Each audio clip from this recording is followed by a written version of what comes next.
What is up, YouTube? It's your boy JB Trippin', and today we're going to be watching horror stories on YouTube. Make sure you like, subscribe, and turn on your notification bell so you know whenever I post. And let's get right into the video. I can't believe we made it this far. I can't believe we made it this far. Story 1. My house in Detroit never felt like a home. It was just a place where broken people lived together and fought at every chance they got. My dad drank until he couldn't stand, and my mom took pills until she couldn't feel. I was 16, which meant I was too old to believe things would get better one day, and too young to leave. Most nights, I'd lock myself in my room and disappear into the internet, where nobody could hurt me. That's how I found the chat room on some dark web forum. It was anonymous, with people talking about their shitty lives. Suddenly, a text pinged my DM from someone with the username @Susie_22. She told me she was 22 and stuck in a bad relationship. Her boyfriend made her feel worthless. I lied. I was 23 with the name Alex and wanted to be seen, too. Our conversations became everything. She was the only person who understood me and made me feel wanted. After a few weeks, Susie said she wished she'd met someone like me who cared. She suggested we meet and see if we connected in real life. I agreed. This angle goes crazy. Look at that little smirk. Bro is overly joyed. She told me to meet her at the bus stop on Detroit Avenue tomorrow night at 8 p.m. The next evening, my parents were fighting and screaming as usual. My mom was crying and my dad was yelling. I barely noticed and just waited for them to retreat. Thunder was rolling in with a storm coming. I put on my hood, left through the back door, and walked to Detroit in the downpour. The bus stop was empty, with a dim streetlight flickering. I stood there. For a girl that he met online, by the way. Getting soaked, and checked my phone every 30 seconds. 10 minutes later, I saw her walking toward me, with heels clicking on wet pavement. Even from a distance, I could tell she was older than 22. But I had lied too, so I couldn't actually complain. As she walked closer, I ducked my face under my hoodie. I thought I'd look at her after I told her the truth. She walked up a few feet without saying anything and stopped. Alex? She whispered. My heart started pounding in my chest. Susie? She nodded without turning. Let's walk. I kept my head down with my hoodie pulled up and my hands in my pockets. Rain was dripping off the fabric. We walked side by side, but instead of feeling giddy or excited, I felt creeped out. Something about Susie felt wrong. The silence was weird. Online, she was always chatty and warm. Silence was weird. Why don't you break the silence and have a conversation with her? Like, there's just stuff y'all don't be getting. Have a conversation with her. Break the silence. But in person, she seemed distant and uncomfortable. You're quiet. So are you. Her voice sounded strained. You sound different than I expected. Yeah, I guess I should tell you something. I took a breath. I'm not actually 24. I'm 38 years old. I'm reaching unk status. 23. I'm 16. My real name's Vincent. She stopped walking and stood completely still. 16? Vincent? Yeah, Vincent Carmichael. I looked up and pulled my hoodie down. Theory, what if that's his mom? Rain was hitting my face, and she was staring at me with her face pale, eyes wide.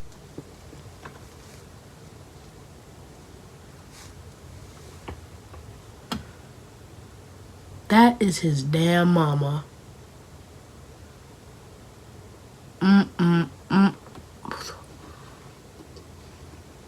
mouth open, like she'd been punched in the gut. Mom? She screamed, covered her mouth, and stepped backward. No. This isn't... It can't be. She was shaking her head. You're Susie? My voice came out strangled. You're the one I've been... We stood there in the rain, staring at each other. For a second, neither of us moved as the realization came crashing down. All those late-night conversations and everything we told each other were just a mother and son looking for escape. Both of us were so desperate to feel something that we'd poured our hearts out to strangers online. I need to go. I can't look at you right now. Mom, wait! But she had already turned and ran down the street, with heels splashing through puddles. I called after her, but she didn't stop and disappeared around a corner. I stood there in the rain for an hour. I couldn't move or think. Every one of our conversations kept replaying. Had a talking stage with his own mother. And they both lied. And then when they meet each other in person, they find this out. Wild. Playing in my head. Dad was passed out in the garage, and Mom's bedroom door was open, but her bed was empty. She never came home. I waited days and checked her room, her phone, and everything. I called her cell, but it went straight to voicemail. Dad filed a missing persons report on day 3. Cops searched and found nothing. She just vanished. 2 weeks later, Dad got hit by a drunk driver coming home from a bar. He was dead on impact. The irony wasn't lost on anyone. I'm 18 now and living with my aunt in Lansing. Still in Michigan, but far enough from Detroit that I don't see the old house or walk past the bus stop. The police never found Mom. The case is still open, but nobody's really looking anymore. She's just another missing person who walked away from her life. But I know the truth. I know why she left. She couldn't live in a house with... Where could she have gone, though? Like, she had to go that far. What were they talking about? For her to go that far away from home that the police can't find her. What were her and her son talking about in those conversations, late night conversations? The son she'd unknowingly told everything to. The son who'd become her emotional support and her refuge. We were both so broken and so desperate to connect with anyone that we found each other in the worst possible way. Sometimes, I wonder if she's okay, and if she started over somewhere, if she thinks about that night, if she remembers all the things we told each other, and all the secrets we shared, and all the pain we confessed. And I wonder if she knows that I understood, and that I didn't judge her. I just wish she'd come home. But she won't, because looking at me means facing what we became to each other. And that's something neither of us can ever undo. Story 2. As a sophomore at the University of Michigan, I resided in the South Quad dorms, which featured a shared bathroom down the hall and walls that were barely thick enough to provide privacy. It was late October, and the rain was absolutely pouring all evening. Being bored, I was mindlessly surfing the weirdest parts of the internet on my laptop, and somehow ended up stumbling across this website. I don't even remember how I got there. I probably clicked through some weird Reddit link about internet mysteries or something. The page loaded slowly with a black background and white text in a simple layout that looked like it was made in the 90s. The headliner was titled, Roleplay Costumes, Authentic Selection. I figured it was some cosplay site with Halloween stuff or maybe vintage clothing. But when the images finally loaded, something felt Is that off. clothing with bullet holes and blood stains on them? Who is selling this? Roleplay costumes? The clothes weren't costumes at all. They were normal, everyday clothes, like a blue polo shirt that looked like something from Old Navy, regular jeans with a plain belt, and a floral sundress. It seemed to be regular stuff you'd see at Target or Walmart. I was confused, thinking, why would anyone buy these normal clothes for cosplay? Then, I noticed brownish stains on the clothes. The spots seemed faded, like someone had scrubbed them over and over but couldn't get them off. The fabric looked worn and stretched at the seams, having been used hard. I scrolled to the very end but couldn't find any description, price, or size lists. I kept scrolling anyway. Something about it was hypnotic in a sick way. I discovered the drop-down menu at the top reading Age Group. The options listed were 18 to 25, 26 to 35, 36 to 50, and 50 plus. And at the bottom was 5 to 10. My stomach dropped. I clicked it before my brain could tell me not to. In seconds, images of children's clothes appeared. There were tiny shirts with cartoon characters, little princess dresses with lace trim. Little kids that have died? Like little kids that were murdered or something? Small jeans with elastic waistbands and dinosaur patches, and kids' shoes with Velcro straps. All of them had those same brownish stains scattered across the fabric, worn thin and faded from washing. One photo showed a pink shirt with Dora the Explorer, smiling on the front.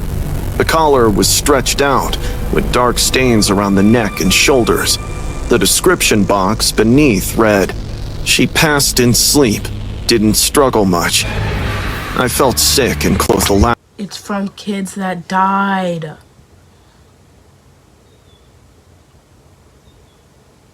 So, either this dude killed the kids, took their clothes, and they're selling it for cosplay, or he works for the police and he took the clothes that was the evidence, he took it and is selling it online for cosplay. Whoever is doing that is sick. Laptop. The daunting realization that I just found a site that sells dead people's clothes, or maybe murder victims, for sale. I sat there in the dark, listening to the rain hit my window. I didn't realize how much time had passed until a loud knock made me jump. I called out, asking who it was, but instead of receiving answers, another knock echoed in response. My heart started hammering in my chest, and I tried to keep my calm. "Who is it?" Still, no answer. But this time, the knocking stopped. I walked to the door and put my eye to the peephole. Outside, the hallway was empty, with fluorescent lights buzzing. I tried changing angles, but couldn't. No lights, broski. There's no lights. I don't know what you're on. There's no lights. Spot anyone. I waited for a few seconds before retreating to my bed. Just as I lay down, the knocking came back, and this time it got way more. The apartment is fucked up. Look, crack. Yeah, no. Get a new house. Aggressive. Whoever was knocking had no hesitation in breaking down the door. "Stop it! I'm calling security!" The knocking grew more aggressive. Along with thumping the door, the man on the other side started kicking it as well. I couldn't muster up the courage to check through the peephole. Instead, I grabbed my phone, dialed campus security, and put it on speaker. Oh, is this at college? I didn't listen to the first half. I think this is college, right? "Someone's at my door and they won't stop knocking. South Quad, room..." I paused and warned the intruder that the security guy would be on his way soon. Suddenly, the knocking stopped again. Nothing happened for a minute. No knocking, no kicking. It was as if I were alone again. I disconnected the call and sat down on the bed, drenched in sweat and panting in fear. Just when I thought it was over, a yellow piece of paper slid under my door. I could hear loud retreating footsteps, like someone was running down the hallway. It got fainter and fainter until it vanished entirely. I waited 5 more minutes before opening the door with my phone in one hand and a ready-to-run stance. The hallway was empty. Door, like, at the top of the hallway, though, where, like, you could see all the other doors. So shouldn't his door be, like, over there? Except for that yellow paper on the floor.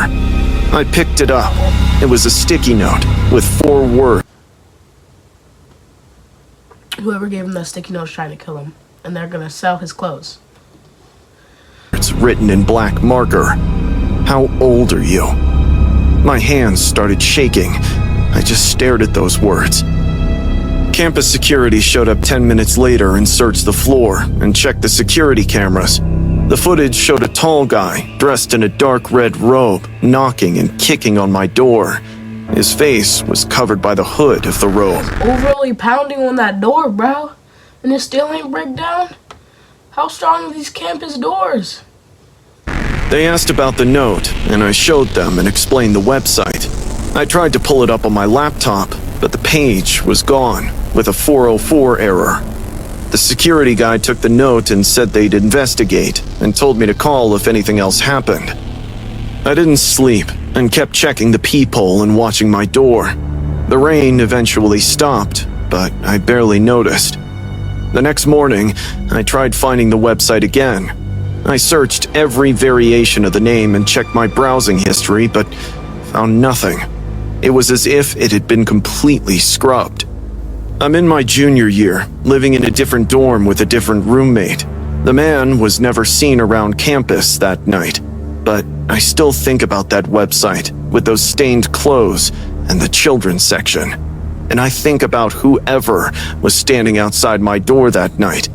They knew I'd been looking and wanted me to know they knew. He look overly old. Just from that jawline, I can tell he's old.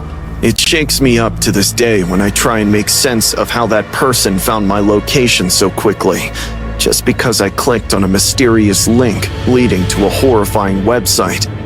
The internet is becoming a very dark place these days, and no one is safe. That's crazy, bro. That's actually insane. All from one little website. And the dude came to his house 20 minutes later, too. Alright, YouTube, that would be the end of the video. The stories were a little scary. I still can't believe the last one, but we'll be back. Make sure you like, subscribe, turn on the notification bell so you know whenever I post, comment, and be here for the next video. Peace. This far.